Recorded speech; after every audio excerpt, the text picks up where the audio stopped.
Ha mies Pròis táisich agus ha sinne tarsúl jiferrúten cóchailteris.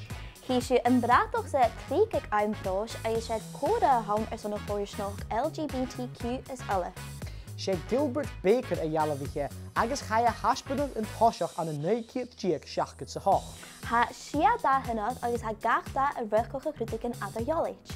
Sin a dé, ha Gerach a ruchcoch bethe, Ha orange a ruchcocha slánochach, ha buie a ruchcoch solis na gréine, ha uaine a ruchcocha nádar, ha gorum a ruchcoch sí réach is ealaim, agus ha violet a ruchcocha spirit. Nise ag a níor háiseach ba 8 dahan ar a bhreachtaí, ach ha sia nas cumanta inist. Hí sé tóirte for ruchcan agus ha ciall dútbag at a jolleit ag gach feis. Sinna cuma ha crimach nó ja fistrachaí me Bratach Pròis.